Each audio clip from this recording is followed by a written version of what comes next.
اعوذ باللہ من الشیطان اللعین الرجیم بسم اللہ الرحمن الرحیم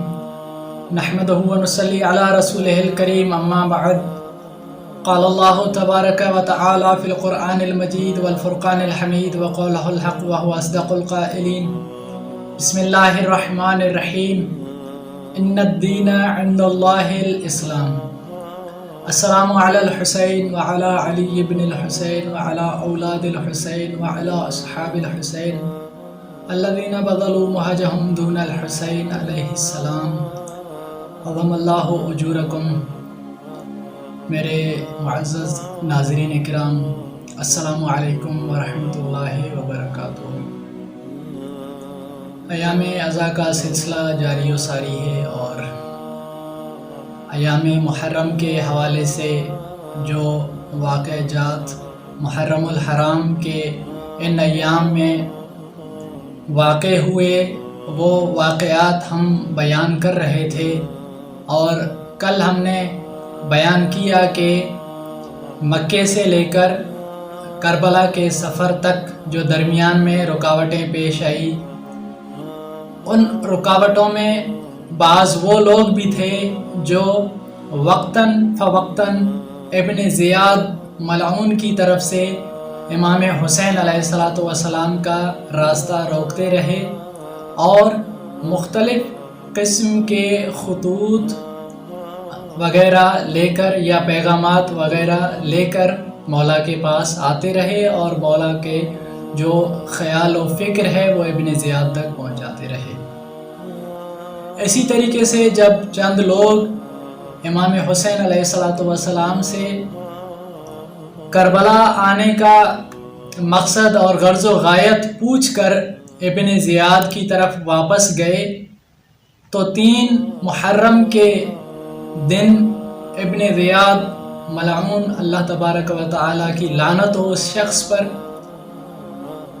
وہ اتنا آگ بگولا ہو گیا کہ تقریباً 10 علم اس نے پرچم بنائے اور 10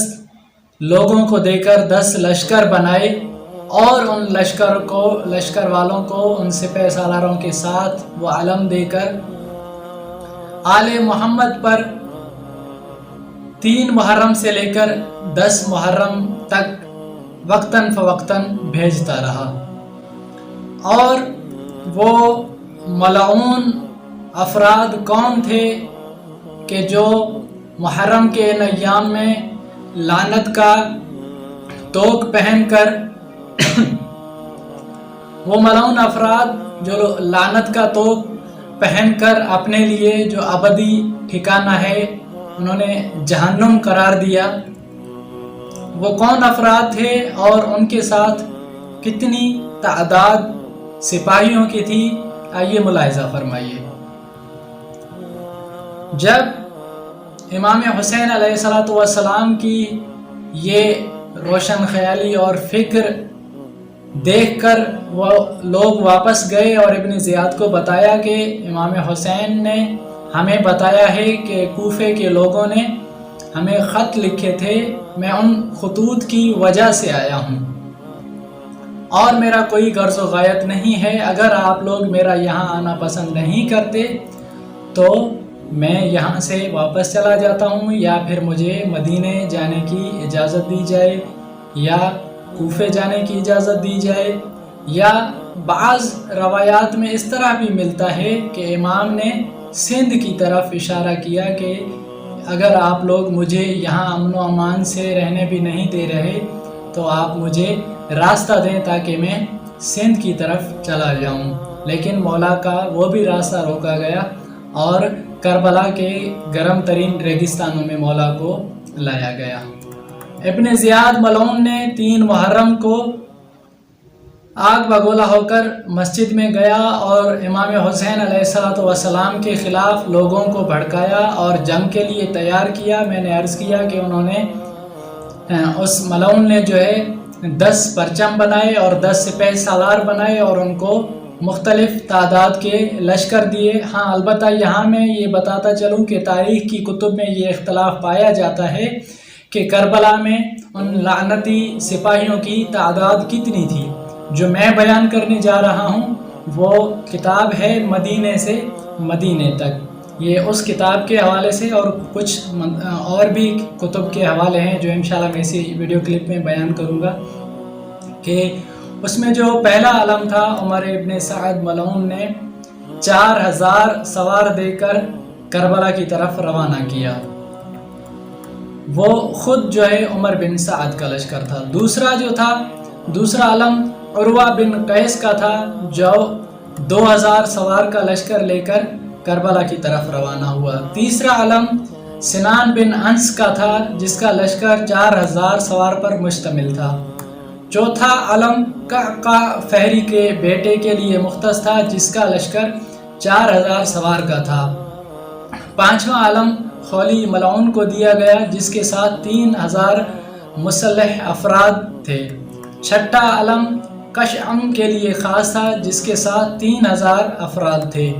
ساتواں علم حسین بن نمیر غدار ملعون کو دیا گیا جس کے پاس 8000 سوار تھے۔ آٹھواں علم ابو قدار باہلی کو دیا گیا جس کے ساتھ 9000 سوار تھے۔ نواں علم عامر بن سریمہ کو دیا گیا، اسے 6000 کے لشکر پر سرداری حاصل تھی۔ 10واں علم شبت بن ربعی پلید کو دیا گیا اور اسے 10,000 کے لشکر کا سردار بنایا گیا، اور یہ لشکر جو ہیں 3 محرم سے کربلا میں آنا شروع ہوئے اور 9 محرم کی عصر تک رہے۔ اور کتب میں ملتا ہے کہ یہ باری باری سے آتے رہتے تھے اور آل محمد کے لیے باعث خوف بنا کرتے تھے۔ اب یہ جو میں نے عرض کی کہ یہ 10 علم لے کر جو ملعون جو آئے تھے کربلا میں، ان کی ٹوٹل تعداد جو بنتی ہے تقریباً 53,000 بنتی ہے، اور 1000 کا لشکر لے کر حر بھی کربلا میں پہلے موجود تھا۔ تو اس کتاب کے حوالے کے مطابق تقریباً 54,000 یہ ملعون تھے جو کہ امام حسین علیہ السلام کے اور اہل بیت علیہ السلام کے خوف کا سبب بنے، اور 9 محرم کی رات یا 10 محرم کے دن اور 10 محرم کی رات ان امام معصومین علیہ السلام اور اہل بیت علیہ السلام پر ظلم اٹھائے۔ اب تاریخ کی کتب میں نے عرض کیا کہ چونکہ اختلاف پایا جاتا ہے تو وہ میں عرض کرتا چلوں۔ تاریخ ابن سعد کے لشکر کی تعداد میں اختلاف ہے۔ ناسخ التواریخ میں بقول سبت بن الجوزی نے بتایا کہ 6000 نفر تھی۔ مرحوم سید ابن طاؤس نے لحوف میں، عاصم کوفی اور علامہ مجلسی نے محمد بن ابی طالب سے روایت نقل کیے کہ لشکر کی تعداد 20,000 نفر تھی۔ یافعی نے اپنی کتاب میں اور مطالب المسئول میں محمد بن طلحہ شافعی نے لکھا ہے کہ دشمن کے لشکر کی تعداد 22,000 تھی۔ ابن شہر عاشوب کہتے ہیں کہ ابن زیاد ملعون نے 45,000 جنگجو تیار کر کے کربلا بھیجے۔ شافعیہ کا شارح لکھتا ہے کہ دشمن کے لشکر کی تعداد 50,000 تھی۔ ایک اور کتاب تاریخی کتاب میں ملتا ہے کہ سپاہ ابن زیاد کی تعداد جو کربلا میں موجود تھی وہ 80,000 نفر تھے، جو تمام کوفی تھے اور ان میں شامی، حجازی، بصری کوئی بھی نہ تھا۔ ناسخ التواریخ میں لشکر ابن زیاد کی تعداد 1 لاکھ، بعض میں 2 لاکھ اور بعض میں 8 لاکھ تک لکھی گئی ہے۔ پھر صاحب ناسخ اپنا نظریہ رکھتے ہیں کہ ابن زیاد ملعون کی لشکر کی تعداد جو ہے وہ تقریباً 51 یا 53,000 تھی۔ ان کے بعد جو ہے حائری مرحوم لکھتے ہیں کہ بعض اہل تواریخ نے لکھا ہے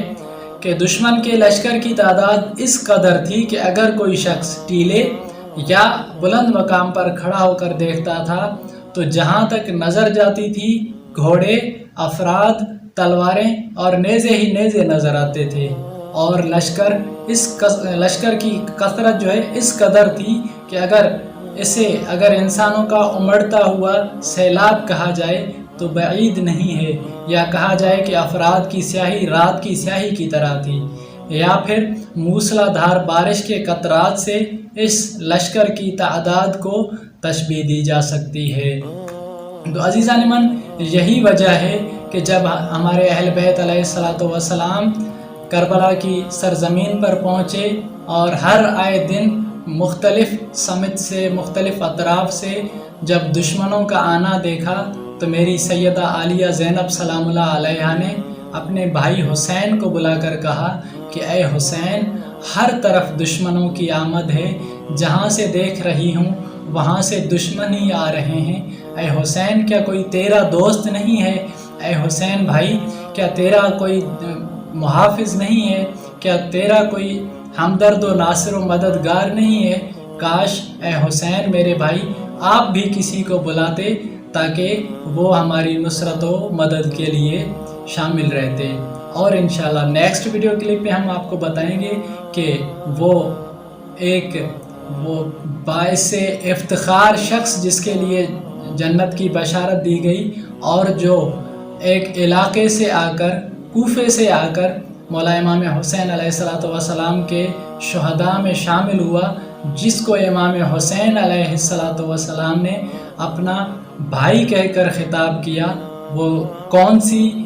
قابل احترام اور عزت و وقار شخصیت تھی کہ جسے اپنے مصیبت کے وقت میں امام حسین جیسے کریم امام نے یاد فرمایا، اور اس خط کو بھی انشاءاللہ ہم کل والے ویڈیو لیکچر میں بیان کریں گے۔ آج تک کے لیے اتنا کافی ہے،